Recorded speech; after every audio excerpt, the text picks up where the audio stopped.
ஒன்றிய அரசு இப்படி செய்திருக்கிறதே, தமிழர்கள் இந்தியர்கள் இல்லையா என்கிற அளவில் சில கேள்விகளை எழுப்புவதற்காக நான் பேச எழுந்த ஒரு நிமிடத்திற்கு முன்பாகவே பேரவைத் தலைவர் அவர்கள் நன்றி மட்டும்தான் சொல்ல வேண்டும், நீங்கள் பேசக்கூடாது என்று இடையில் குறுக்கிட்டு மறுத்தார்.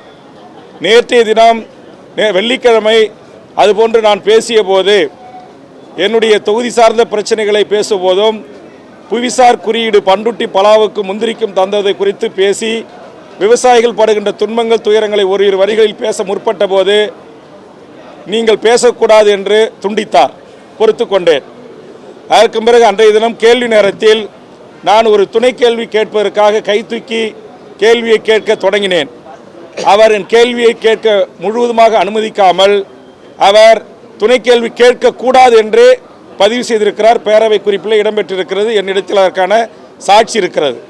இது எந்த விதமான ஒரு ஜனநாயகம் என்பதை இன்றைய தினம் பேரவையில் இரு கைகளை கூப்பி பேரவைத் தலைவரை நோக்கி பெரும் கும்பிடு போட்டுவிட்டு நான் என் வருத்தத்தை பதிவு செய்துவிட்டு வந்திருக்கிறேன். இது ஒரு ஜனநாயக மாண்பல்ல.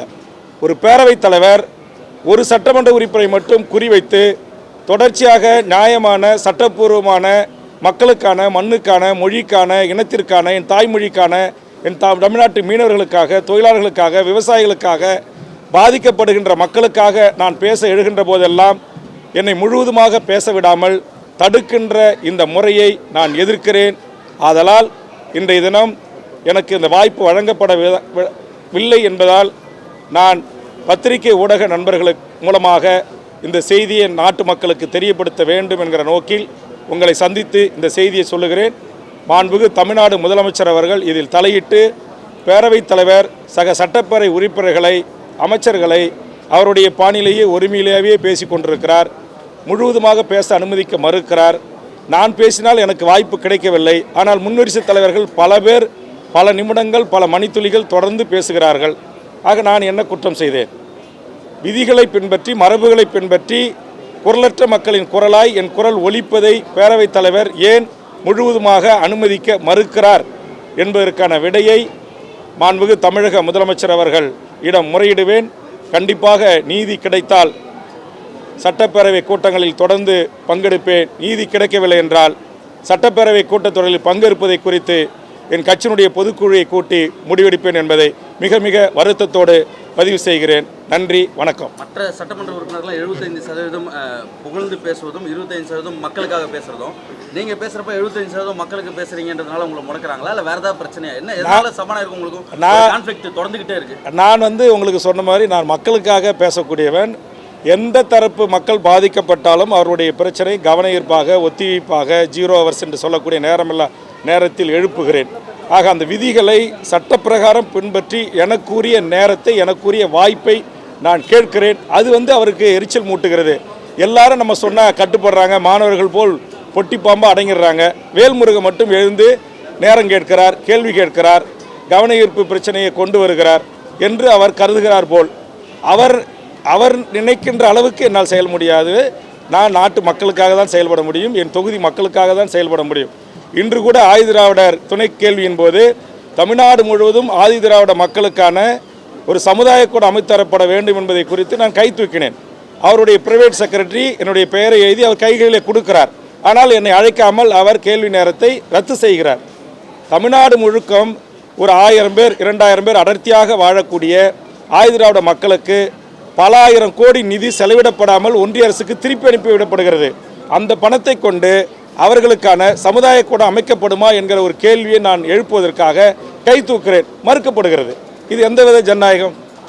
அப்போ சட்டமன்றம் என்பது கேள்வி நேரத்தில் கேள்வி கேட்பதற்கும், நேரமில்லா நேரத்தில் தமிழ்நாட்டுடைய அதிமுக்கியத்துவம் வாய்ந்த பிரச்சனைகளை எழுப்பி அதற்கு தீர்வு காண்பதற்கும், தமிழ்நாட்டுடைய அதிமுக்கியத்துவம் வாய்ந்த பிரச்சனைகள் குறித்து கவன ஈர்ப்பாக எடுத்துக்கொண்டு விவாதிப்பதற்கும் தான் இந்த கூட்டத்தொடர் நடக்கும்போது ஒரே ஒரு கேள்வி தான் எனக்கு முறையாக அனுமதிச்சிருக்காங்க.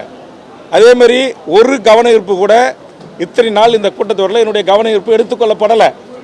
அதேமாதிரி ஒரு சில மூத்த அமைச்சர்கள் முன்னுரிசு தலைவர்கள்கிட்ட அவர்களுக்கு வேண்டப்பட்டவர்களுக்கு அந்த தகவலை சொல்லி அவர்களை கேள்வி எழுப்ப சொல்லி அதற்கு பதிலளிக்கிறாங்க. ஆனால் அதற்காக கவன ஈர்ப்பு கொடுத்துட்டு எலவு காத்த கிளி போல் காத்திருக்கிற எனக்கு என்ன நியாயம்? இது எப்படி சட்ட மரபாகும்? இது எப்படி பேரவைத் தலைவர் செய்வது ஜனநாயக மாண்பாகும்? ஆக இதை நான் அவருடைய அறையில் போய் தினந்தோறும் கேள்வி எழுப்பி இப்படி பண்ணுறீங்களே நியாயமா, இதுக்கு நான் கவன ஈர்ப்பு கொடுத்துருக்கேன், என்ன எடுக்கலை, இதுக்கு நீங்கள் மற்றவர்களுடைய கவன ஈர்ப்பை மட்டும் எடுக்கிறீங்க, அப்போ அதில் என்னுடைய பெயரை சேர்த்து அறிவிக்கணும், அதுவும் அறிவிக்க மறுக்கிறீங்க, அப்படி என்று நான் சட்ட ரீதியாக விதி பிரகாரம் கேட்பதில் அவருக்கு உடன்பாடு இல்லை போல். அதனால் அவர் தொடர்ந்து எனக்கான வாய்ப்பை மறுக்கிறார். இது மிகப்பெரிய வருத்தத்தை ஏற்படுத்துகிறது. தமிழ்நாடு முழுவதும் பொதுமக்கள், விவசாயிகள், மீனவர்கள், தொழிலாளர்கள், அரசு ஊழியர்கள், ஒப்பந்த தொழிலாளர்கள், ஆண்டாண்டு காலமாக இன்றைக்கு தமிழ்நாடு அரசு பணியில் ஒப்பந்த அடிப்படையில் பணி செய்கின்றவர்கள், அதுபோன்று ஓய்வு பெற்ற அரசு ஊழியர்கள் பழைய ஓய்வூதிய திட்டத்தை குறித்து பேசுங்கள் என்று வந்து தினந்தோறும் பார்த்து சொல்லிக் கொண்டிருக்கிறார்கள். செவிலியர்கள், ஆசிரியர் பெருமக்கள், இப்படி அவர்களுக்காக நான் கவன ஈர்ப்பு கொடுத்து இதை எடுத்துக்கொள்ளுங்கள் என்று சொன்னால், அல்லது கேள்வி நேரத்தின் போது நான் துணை கேள்வியை கேட்டால் அதற்கு அனுமதி மறுப்பது என்பது இது நல்ல ஒரு ஜனநாயகம் அல்ல. அதைத்தான் இன்றைக்கு இது நல்ல ஜனநாயகம் அல்ல என்பதை பேரவையிலே எழுந்து கூறிவிட்டு நான் வருகின்றிருக்கிறேன்.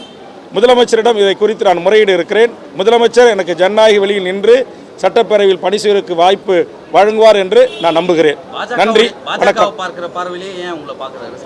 அதை நீங்க அவர் தான் கேட்கணும். கூட்டணி கட்சியா இருந்து கேள்வி கேட்கறீங்கன்றதுனால அவர் கோவமா இல்ல வேற ஏதாவது இது அறையில பேசுறப்ப என்ன வேற எந்த பிரச்சனையும் இல்லை. அறையில் பேசும்போது வாங்க உட்காருங்க, காபி சாப்பிடுங்க, தேநீர் சாப்பிடுங்க, எல்லாமே சொல்றாரு, நல்லா சிரிச்சு நல்லா பேசுறாரு. ஆனா உள்ள வந்த பிறகு கை தூக்கும் போது நான் தலையாட்டுறாரு. நீங்க மாடத்தில் உட்காந்து பத்திரிகையாளர் பார்ப்பீங்க, நான் கொடுக்குறேன் பாரு, ஆனா கீழே குனிஞ்சிக்கிட்டு அடுத்த கேள்விக்கு போயிடுவார், கொடுக்க மாட்டார்.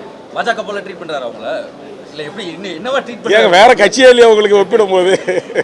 பாதகம் செய்பவரை கண்டால் நாம் பயம் கொள்ளலாகாது பாப்பா, மோதி மிதித்து விடு பாப்பா, அவர் முகத்தில் உமிழ்ந்து விடு பாப்பா.